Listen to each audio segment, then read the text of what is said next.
Today we've got export readiness as our main topic of discussion. So we thought it would be a fun idea to make a theoretical business and see how export ready we will be.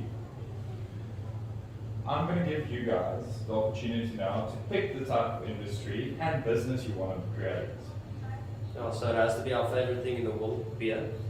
So let's say we're a brewery in Cape Town with a high demand in South Africa, and currently our production capabilities are very large to meet, to keep up with the current demand in South Africa, and we want to see if we can expand to another country. And when we went and looked, we saw Namibia is actually quite a good market to try and expand to, because at the moment they're 6th in the world in consumption per capita per year, so that puts them at 95.5 liters per year. So at least we know Etienne drank more last night, so yeah. He's competing.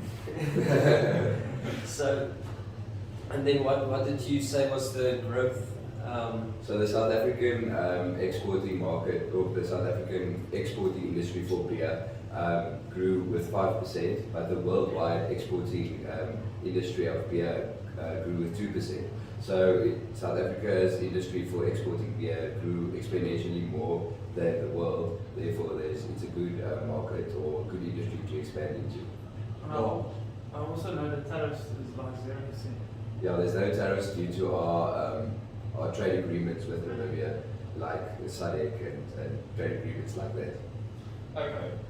Have you guys went to any legal specialists to find out what your requirements are, what you need to start exporting to other countries, and for example, what you have to do with your advertising and packaging to be legalized in another country and to bring it through the border? Yes, so we went to a specialist. We will need to obtain a export license first, and that's one of the major requirements. And then the second thing is also the phytosanitary and the safety requirements is also recommended from us. Okay. For the packaging? Yeah. Okay, what are the packaging to legalize it? Also legalize it. So for example, South Africa's packaging requirements more or less the same as Namibia's. Yeah, because if you look at, like, if you walk into any tops, you'll find Windhoek and Tafellager and all of those types of beers that are imported from Namibia, and they are quite popular here. So that's why we also think a beer from South Africa would do good in Namibia. And if you look at the packaging, it's identical to beers locally brewed in South Africa. So I don't think there'll be any type of legal restraints in terms of packaging or anything like that. And from a marketing point of view, Namibia is a very nice country for South Africa to export to, because the culture is very similar, and the main language in Namibia is English, and the most widely understood language is Afrikaans, which is quite similar to South Africa. So there wouldn't be a lot of packaging adaptations that have to be made in order to market the product in Namibia. Yeah, like in terms of language barriers or anything like that, we wouldn't have a problem with that. Oh. And the adaptations won't cost a lot. Yeah, if any adaptations have to be made in the first place. Okay. Did you guys look for any specific routes you thought you would take to ship your cargo from Cape Town?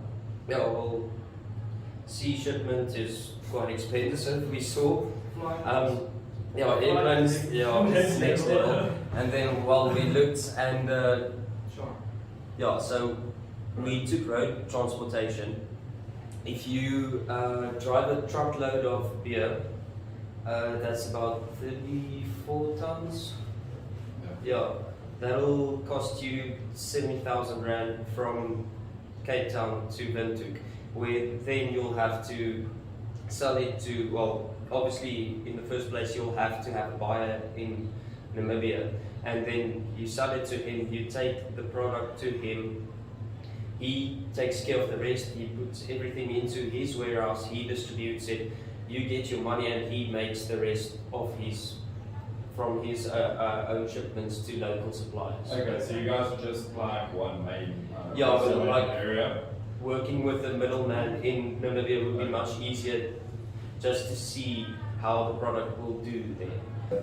It's a low value product but high quantity. So at the end of the day, the shipping costs won't make out a big portion of the total cost of the beer at the end of the day. At the end of the day, therefore, it will also be competitive. Yeah, like in terms of insurance, and it's not a massive risk. And it takes about 2 days. Yeah, it's 2 days from Cape Town to Windhoek. Yeah. Okay, so at least you guys have a semi-strategy to transport your product, and you already have a buyer on the other side that will do the rest of the distribution. and Yeah, everything. that's how you would plan it. Okay, so did you guys are fully aware of the fact that most businesses that start exporting doesn't make any money for about 9 months, depending on how unique their product is. Do you guys have the financial capital to survive 9 to maybe 2 years? And what will make your product unique compared to the rest? So as a percentage of our total, of the Sonato business's total sales is in the local market, only a small percentage will be for the exporting market. So the main focus is still the local market, therefore the local market will subsidize the overseas market, or the Namibian market. Yeah. And then in terms of uniqueness to sell your product, well, I think you can always rely on human nature to just kick in, because usually when I see something that's from overseas, I'll be like, oh, I want to try that. It's probably nice. I want to see how other cultures, products, or like beers, oh, I want to try something new. So hopefully that will work. Anyone will buy beer because any beer is like nice. If the demand is high for beer, why don't you sell beer? Yeah, that's true. But don't you guys think the bigger companies like Heineken, Windhoek, that already export to the area would be a big competition and a hurdle to entry? Like, for example, if the company can produce it at a lower cost and give a better price, maybe Yeah, you can compete. it competes. Yeah, so if it's like a craft beer, it's more of a niche market. It's a small, sorry, it's a smaller market that you're competing in, which will make it quite a bit easier. But yeah, it's difficult. Yeah. Okay. No. It's not going to be easy. But you guys are aware Africa's best beer comes from Namibia. Yeah. No, it's not Windhoek. It's a local brewery. That's not I don't remember the name, but it's I think it's CBC Brewery. Something like that. Okay, so one main other thing. Okay, you guys have managers that are capable in doing it, or making sure your product can be exported. Well, if it's open locally, you can do overseas. You're still going to need specialized personnel to make sure your products can be exported, or you're going to use the freight forward. Well, if you take this first shipment, it's more like a test run. Okay. To see if there is a market for it in the foreign country, because if it doesn't work, then you don't need people to manage it overseas. So I don't think you'll have to need them right away, but if you see it's doing well in Namibia, then sure, then you'll have to appoint some people who know what they're talking about. Okay. And are you guys aware of any patterns regarding to names or anything that may prevent you guys from competing in other markets? Patterns or names? Yeah, for example, you guys have it's not legal to use a company's name that's already in use in the area, or a product that's similar. Yeah. Our product is it's unique. You'll have to be creative, but that's not, I don't think that's the worst of your problems. So. Okay, now. Okay. So guys, with everything we just discussed, do you guys think you're ready to export, and where do you think you still have to expand or change your ideas to be ready to export? Well, I think if you see your demand is very high and it's very popular, and you have the production capabilities to expand into another foreign market, why not? Because if it works, it works. If it doesn't work, well, hey, you still have your local market to be the backbone of your company, of your industry. So that's why I said send one shipment as a test run to see how it does. Otherwise, you fall back onto your local market, and you can try another country if you like Tanzania or something like that, which is also in the top 50 of beer consumption in the world. Okay. And then I just wanted to ask, when you're marketing your product, you see what your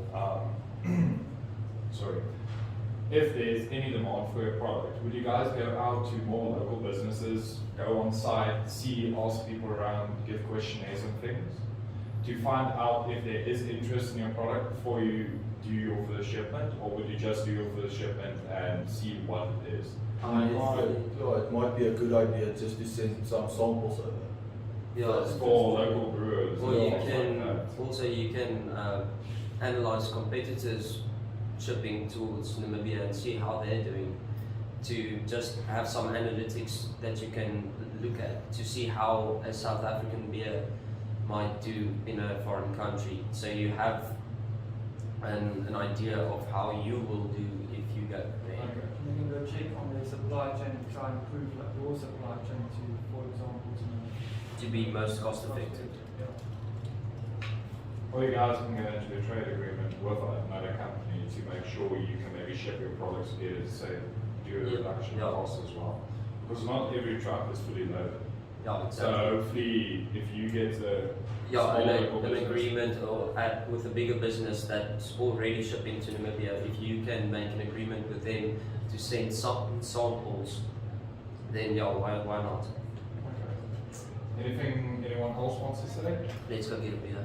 Yeah.